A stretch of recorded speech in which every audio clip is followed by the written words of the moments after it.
Claire B. Lang on Sirius NASCAR Radio, standing next to the NASCAR hauler with the Vice President of Competition for NASCAR, Robin Pemberton. All right, Robin, digest that one, and let's start with the incident between Brad Keselowski and Carl getting called into the hauler. Well, you know, we called Carl in and wanted to talk to him about it and get his side of things, and we felt like it was an over-aggressive move, and you know, we just talked about it, and we'll go off with NASCAR, our internal group, and we'll talk more about it Monday or Tuesday. But we got his take, and we understand where he sits on it. Well, he wants everyone to see the entire picture of the race between those two. I'm sure he does, and you know, we look at the entire race. You know, we look at the incident down in one, but you know, two wrongs don't make a right. But luckily, things turned out. We had a great race here. And you know, and Brad's fine, and you know, we'll move on and take the nice off weekend and move to Bristol. I used to be able to talk precedent, but with the new Have At It boys, there's really a different precedent. Steve Addington told me in Victory Lane he thought that it was very serious, and of course he thought the Carl should be suspended. He thought it was way out of control. Well, you know, that's why, you know, NASCAR will write the rules, will regulate the sport, and the crew chiefs need to worry about their cars. And, you know, everybody's got an opinion in here, and there's a lot of people, and we understand that, and we'll solicit opinions when we think we need to, but for the most part, you know, we're sitting up there and we're regulating the sport, and we'll continue to do so. Why was Carl called in and Brad not? I mean, it was because of the over-the-top move where you didn't see that with Brad?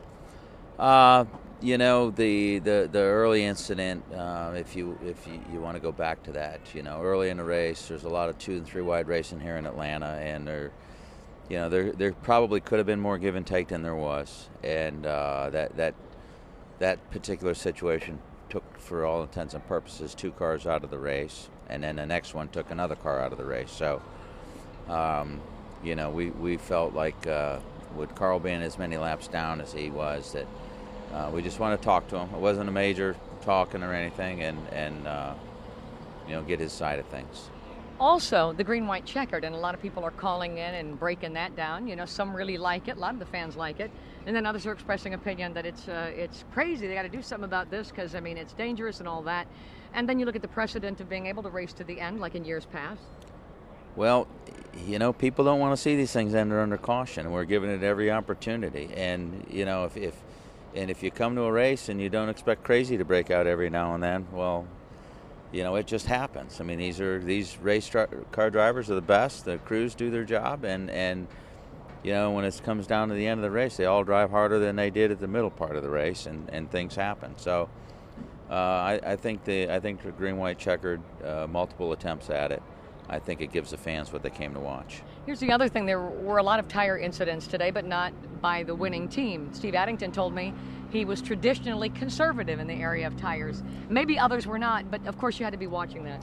We were, and I tell you what, my hat's off to Goodyear. You know, we've been on Goodyear to aggressively test and to bring better tires to the racetrack that are faster, have more grip, put on a better show, and Goodyear's done that. They have done that. They have spent a lot of time and a lot of effort, and the teams have done a lot of good tire tests in the past year and a half or 2 years, and my hat's off to them for doing the job that they did.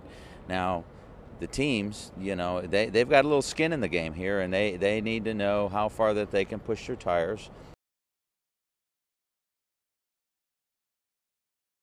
Claire B. Lang on Sirius NASCAR Radio with the race winner, Kurt Busch, having a little bit of Miller Lite, and man, you really earned that win today. We did. We fought hard and put our car in position. We had good cars on the long run.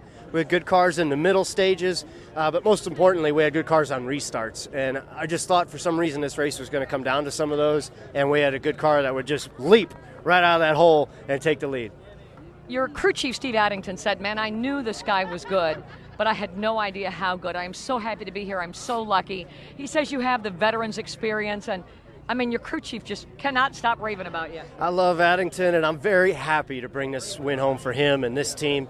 To win here last year and then to do it with a new crew chief, it just makes you think a little bit about how strong this team is, no matter who the crew chief is. But Steve made the right calls all day. He's forcing me to drive a little different, and I've adjusted to that just with the way that he's setting up the car. I like the way that he's making me rethink some things, because I'm only 31. I still got 10, 12, 15 more years. I want to keep digging hard, and I feel like I'm 21 years old when he puts me behind a good car. Talk about how he's having you drive different, just in general. Well, there's different combinations in the front end, and it makes the front end turn a bit more aggressive. But that rear end, it's sliding out sideways, and I'm not able to hang on to it as easy. And so we're making different adjustments than I have been in the last couple seasons. So, hey, we're in victory lane. I feel great. Just the way that our team's coming together. This is a big win for us at Miller Lite and for Dodge. Every time I win, somebody's winning a Dodge Challenger. So I hope everybody got their UPC labels in. Are you not wiped out? And how was that final green-white checkered? What was going through your mind? I mean, you don't look spent, but you have to be. Yeah, I'm tired. It was a hard-fought battle today, racing this racetrack. You can't race the competition. You have to race the racetrack.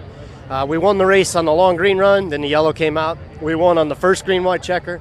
And then we won on the second green-white checker. With the way the rules are, you can't put it in the bag. You have to keep fighting. And most of all, I stayed cool. And I had a great crew chief help keeping me cool. I love Steve. This is a great combination.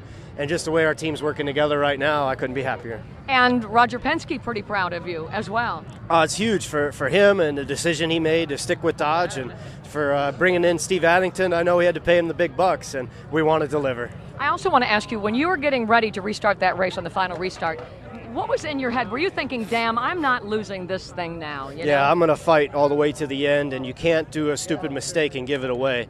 I just felt like this was our race to lose. And when you think that way, you can't think of mistakes you're going to make. You just think of how you can execute and do it the right way. And for me, maybe I was just practicing my Gator Nationals launches off the line, trying to get good forward bite out of the box and put down that good forward bite traction. I got to tell you, I love that Gator Nationals car. It's retro, it's beautiful. I've never seen anything like it.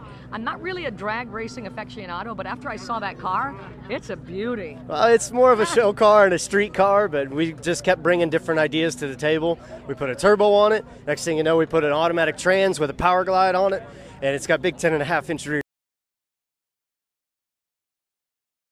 Dale Earnhardt Jr. on the pole for the race this weekend. Let me tell you something. There's a warm smile in Dale Earnhardt Jr.'s face. He's the pole sitter here at Atlanta Motor Speedway. Yeah, I'm real happy, and appreciate all the fans out there listening to Sirius Radio. And you got a message for your fans driving along right now. They got, they're pretty pumped up today. You know, it's amazing that we have the support of so many fans out there, and I know a lot of these people on the highways using satellite radio really don't have the opportunity to follow the sport like they want to, but they can tune into your show and get an idea of what's going on in the sport and try to keep up with it the best they can. We really appreciate their support, even though we might not see them on the weekends at the racetracks.